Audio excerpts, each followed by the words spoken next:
नमस्कार मु स्मिता आपण मानकु मो चैनल को स्वागत। आज मु आपण मानक पई चिंगुड़ी रे गोटे सुंदर रेसिपी बनाई छी।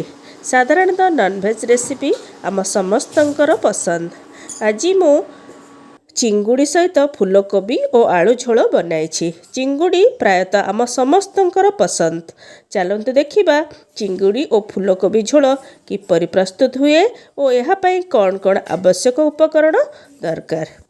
एठी मु गोटे छोट फूलकोबी और गोटे बड़ आलू को काटिकी भल भाव धोईकी रखी ता सहित गोटे टमाटर को मध्य काटिकी रखी।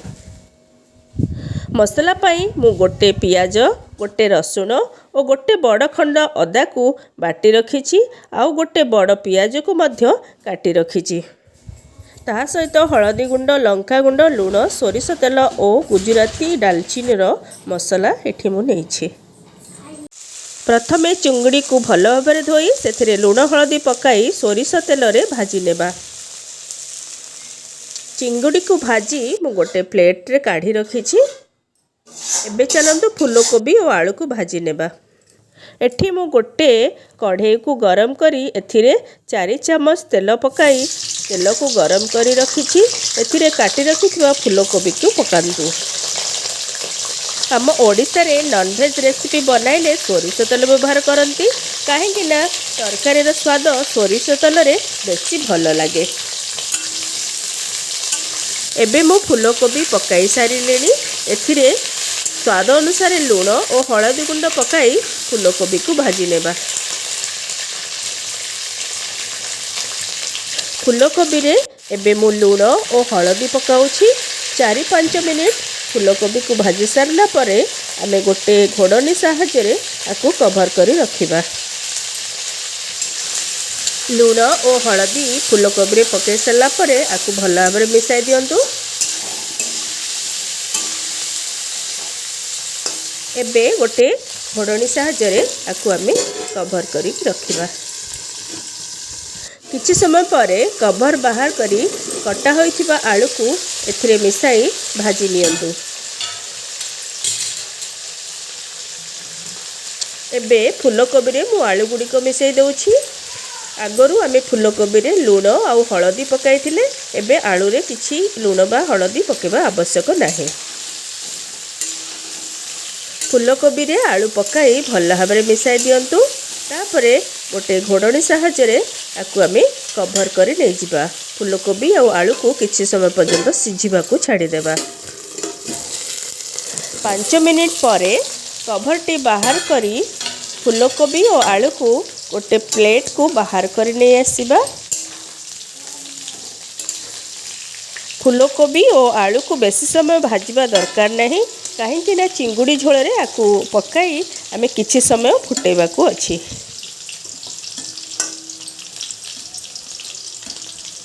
फूलकोबी और चिंगुड़ी को अन्य एक प्लेट रे बाहर कर सला परे हमर कढ़ई रे किछि तेल अछि। चलंतु एथिरे आउ किछि तेल मिसई मसाला प्रस्तुत करिबा।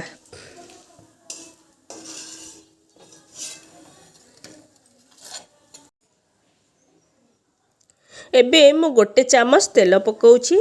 तेल गरम हेले आमे काटी रखिथिबा पियाज को पकाई किछि समय भाजी नेबा। पियाज भाजी हो गला परे कटा होइथिबा मसला को पकाई भल भाव कषि नेबा। 2-3 मिनिट पियाज भाजिला परे देखंतु एबे हमर पियाज भल भाव भाजी हो गलानी। एथिरे बाटी रखिबा मसला को आमे पकाई देबा। एबे मु अदा रसुण और पियाजर पेस्ट पकाइली। मसला को आमे भल भाव कषिबा जेमिति यार कंचा स्मेलटा बाहर जीव। मसला को एमिति आमे कषुथिबा। गोटे कथा मन रखिबे भेज बा नॉनवेज तरकारी बनाइले मसला को भल भाव कषिबे। कषिला बेले जदि मसला भल भाव कषि हो जाए तेबे तरकारी बहुत भल लगे। मसला को किछि समय पर्यंत कषिला परे काटी रखिथिबा टमाटर पकाई आकु भल भाव मिसाई दियंतु। मसला कषिला बेले गैस रो फ्लेम को लो रखिबे जेमिति मसला कढ़ई रे न लगी जाए। एबे मु एथिरे 2 चम्मच लंका पाउडर आउ 2 चम्मच काश्मीर रेड चिली पाउडर पकाउछि। यह तरकारीर कलर को अति सुंदर कराइब। तरकारी रे लंका गुंड पकई सारा पर आपको भल भाव मिसई दिंतु। आउ किछि समय पर्यंत याकू कषिबा को छाड़ी दिंतु।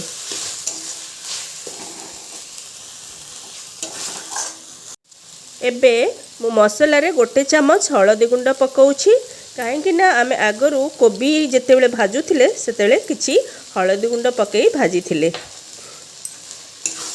आउ मध्य चिंगुड़ी भाजिला बेले किछि हळदी गुंड पकाई चिंगुड़ी को भाजी थिले। सेथि लगी आवश्यक अनुसार हळदी गुंड पकाई मसला को भलरे कसंतु। एबे मसला रे मु टिके पानी देई मसला को भल भाबरे गोळेई देउछि। मसला रे लंका और हळदी गुंड पकाई सारा परे देखंतु हमर मसलाटा केते सुंदर देखा जाउछि। एबे चलंतु मसला रे टिके लूण पकाई या आउ थे मिसाई देबा। मसला को 15 ରୁ 20 मिनिट जाए कषिला परे मसला आमर भल भाव कषि हो गलानी। एथिरे भाजी रखिथुआ चिंगुड़ी को पकाउछि।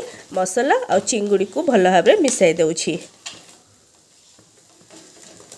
चिंगुड़ी को मसला रे पकाई सारा परे मसला और चिंगुड़ी को भल भाव मिसाई देबा और आउ किछि समय पर्यंत आकु कषि नेबा। एबे देखंतु आमर चिंगुड़ी मसला रे पड़ी भल भाव कषि हो गलानी। एबे चलंतु आमे किछि पानी गरम करि नै जिबा। एबे गरम होइथुआ पानी को एथिरे देई देउछि। मसला कषि सारला परे सबु बेले गरम पानी व्यवहार करंतु। गरम पानी तरकारी सिझिबारे सहाय्य करे और तरकारीर स्वाद को मध्य बढ़ाई थाए। चिंगुड़ी रे पानी देई आकु भल भाव मिसई दियंतु। तापर गोटे घोड़नी साहाय्य रे आकु किछि समय पर्यंत कभर करी फुटिबा को छाड़ी दियंतु। किछि समय परे कभर टी को बाहर कर नियंतु और भाजी रखिथिबा फूलकोबी और आलू को एथिरे मिसाई दियंतु। वर्तमान देखंतु आमर चिंगुड़ी झोल केते सुंदर दिसुछि। आउ बहुत सुंदर स्मेल भी तरकारी रु बाहरुछि। एबे चलंतु भाजी रखिथिबा फूलकोबी और आलू को एथिरे मिसाई भल भाव गोलाई देबा। फूलकोबी और आलू को चिंगुड़ी झोल रे पकाई भल भाव मिसाई दियंतु। आउ 5 मिनिट पर्यंत आकु फुटिबा को छाड़ी दियंतु। वर्तमान मु गोटे घोड़नी साहाय्य रे आकु कभर करि नेउछि। आउ 5 मिनिट पर्यंत फुटिबा को छाडुछि। आमर कोबी आलू भल भाव भाजी हो जाइथिला। आमे बेसी समय आकु फुटाइबा नहीं। वर्तमान गरम मसला पकाई तरकारी को आमे बाहर करी नहीं आसीबा। चिंगुड़ी झोल रे गरम मसला पकाई भल भाव गोळे दियंतु। एबे आमर चिंगुड़ी झोल रेडी हो गला सर्व करिया पई। चलंतु एबे आमे आकु सर्व करिबा। जदि आपनको रेसिपीटी पसंद आसे आम चैनल को लाइक करंतु, शेयर करंतु और सब्सक्राइब करिया को भूलंतु नहीं। रहिली नमस्कार। पुणी देखाबो आउ एक नुआ रेसिपी सहित।